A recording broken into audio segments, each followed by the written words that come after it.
Baik, pada kali ini kita akan membuat grafik dari data Excel yang kita miliki. Usahakan untuk membuat grafiknya kita sudah memiliki data yang akan kita buat menjadi grafik. Kemudian, data Excel yang kita miliki kita salinkan ke Origin. Kita tunggu hingga muncul seperti berikut. Jika sudah muncul, kita klik Ctrl A untuk memblok semua isi data kita, kemudian kita klik line pada bagian bawah hingga muncul grafiknya. Nah, di sini sudah muncul grafiknya, tetapi skalanya belum sejajar atau nolnya itu tidak sejajar dengan sumbu Y. Maka kita klik dua kali pada sumbu X. Kita ubah from-nya menjadi 0. Kemudian kita klik OK. Sudah berubah untuk garisnya. Kemudian di sini kita dapat merubah warnanya dengan cara mengklik dua kali pada garis. Kemudian ubah di sini colornya menjadi warna red misalnya, atau juga dengan ini ukuran garisnya kita buat menjadi 3 cm. Oke. Nah, berikut hasil grafik yang kita miliki dari data Excel yang tadi. Untuk ini pengerjaan juga sama, di mana data Excel yang kita miliki kita masukkan ke software Origin. Jika sudah masuk, maka akan muncul tampilan berikut. Kita perbesar. Kemudian kita Ctrl A untuk memblok semua data. Kemudian kita klik line hingga muncul grafiknya. Nah, kita perbesar. Ini dia hasil grafik dari data Excel kita, di mana di sini skalanya kita ubah lagi. Kita ubah menjadi 0. Kemudian klik OK. Nah, garisnya kita ubah juga. Kita ubah untuk mengubah ukuran, kita klik line, kemudian width sekitaran 3. Klik OK. Ini adalah hasil grafiknya.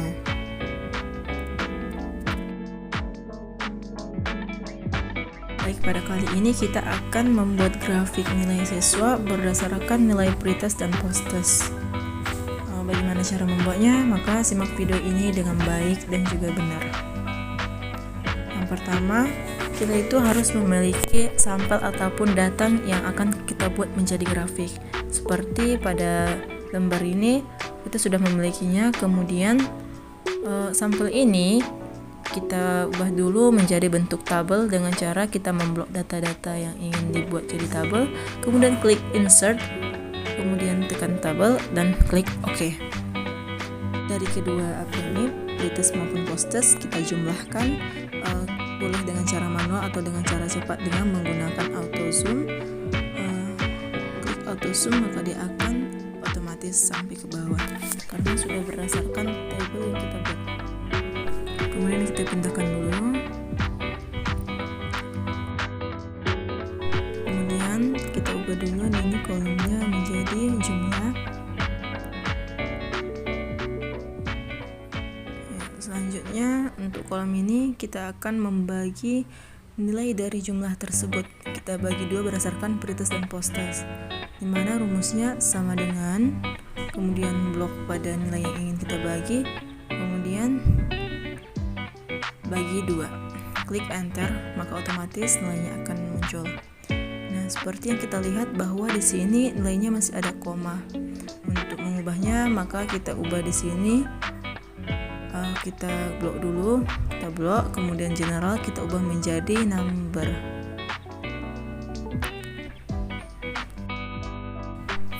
Kemudian kita ubah ini kolomnya menjadi hasil. Kemudian di sini ada predikat, di mana rumusnya seperti yang teman-teman lihat. Itu akan kita gunakan pada sheet yang kedua ini.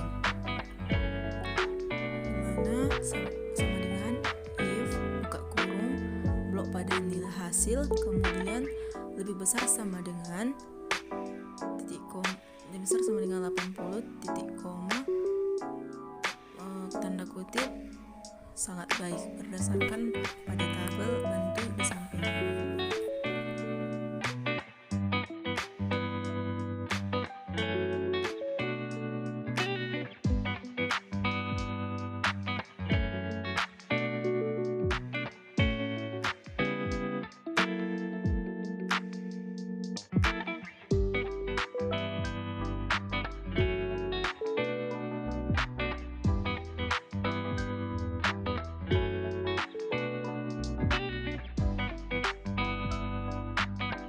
Jika rumusnya sudah selesai, maka kita klik enter. Di sini ada kesalahan, di mana sini kurangnya kurang 1, buka kurung. Nah, dia akan otomatis muncul hasilnya. Nah, untuk itu di sini ada banyak, kurang, cukup, baik, dan juga sangat baik.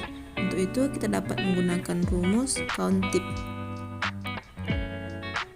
di mana rumusnya yaitu sama dengan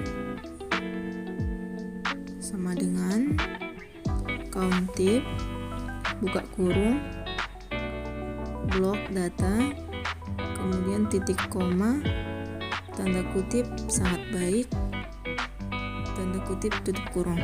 Nah, enter. Nah, lakukan hal yang sama pada tiap predikat.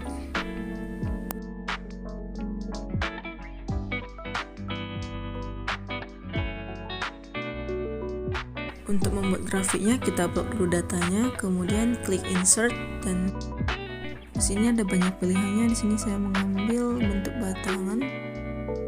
Nah, ini dia sudah muncul bentuk grafiknya. Kemudian kita dapat mengubahnya atau mengubah desainnya seperti berikut.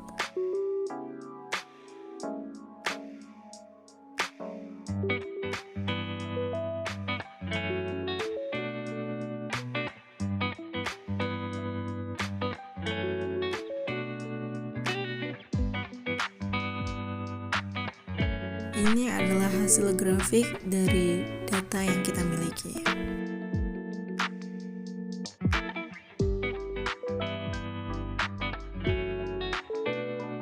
Pada kali ini kita akan menggunakan aplikasi Kindraw untuk membuat gambar molekul, dimana yang pertama kita harus mendownload aplikasinya pada smartphone teman-teman sekalian. Kemudian kita masuk pada aplikasinya, berikut tampilan awalnya.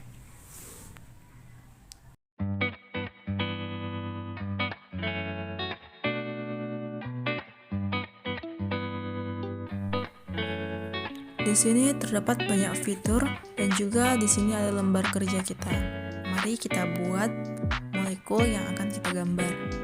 Dimana yang pertama kita klik benzena, kemudian kita sesuaikan berdasarkan gambar. Tambahkan siklik dengan memilih garis 1. Kemudian kita klik lagi, ini misalnya ikatan rangkap 2. Kemudian rangkap 1 lagi,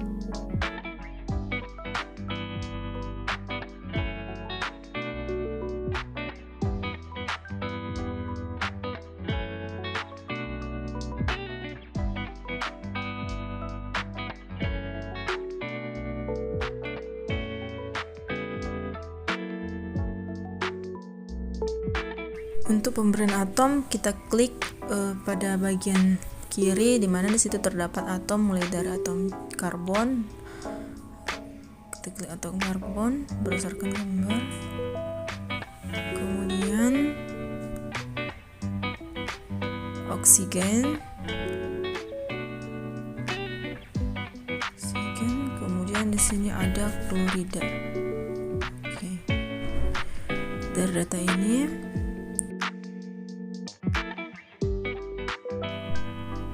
kemudian kita buat rangkap 3 pada CH3.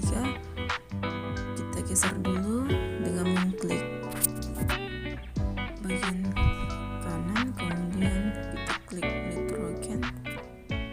Ya.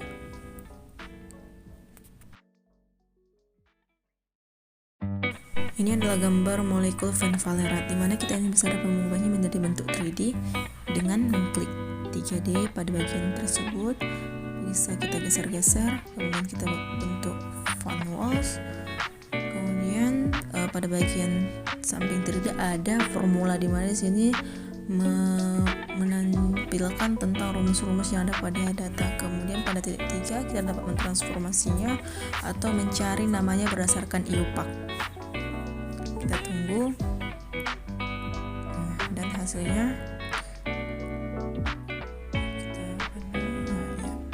ini dia hasil dari molekul yang telah kita gambar. Nama molekul ini adalah fenvalerate. Kita dapat menulisnya dengan mengklik A, kemudian ketik fenvalerate, confirm. Nah, ini dia hasilnya. Oke, kita geser sebentar. Iya. Maka ini adalah hasilnya. Jika ingin men-save-nya, maka klik titik 3 pada bagian kanan. Gambar akan otomatis masuk ke galeri teman-teman.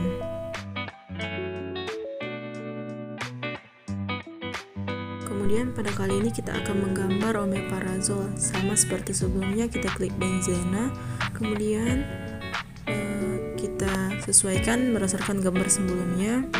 Di sini ada rangkap 5, kemudian kita tambahkan siklik. Kita sesuaikan berdasarkan gambar.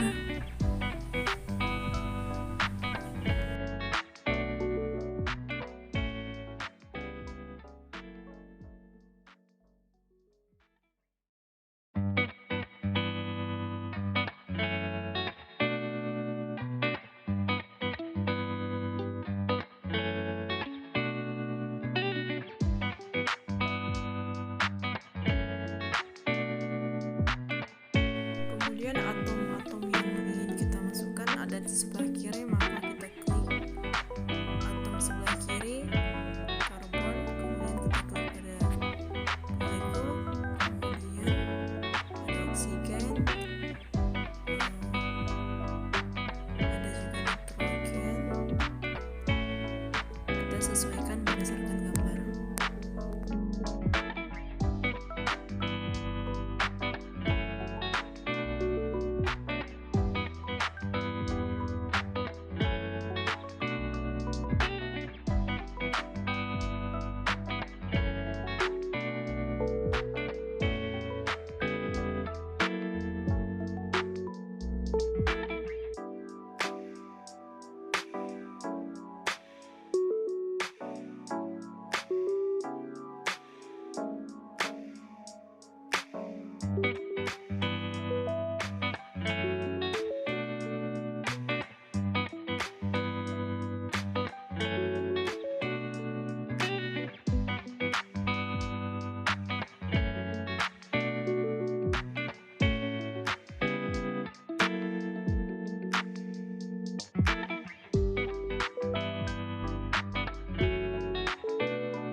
dia otomatis akan seperti ini.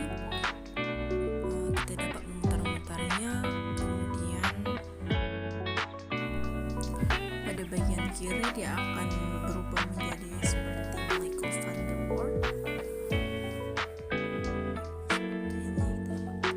Samping 3D kita juga dapat melihat tentang formula ataupun massa dari molekul yang kita gambar.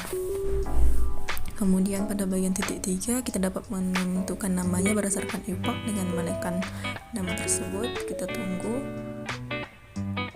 Nah, ini nama molekul berdasarkan epoch.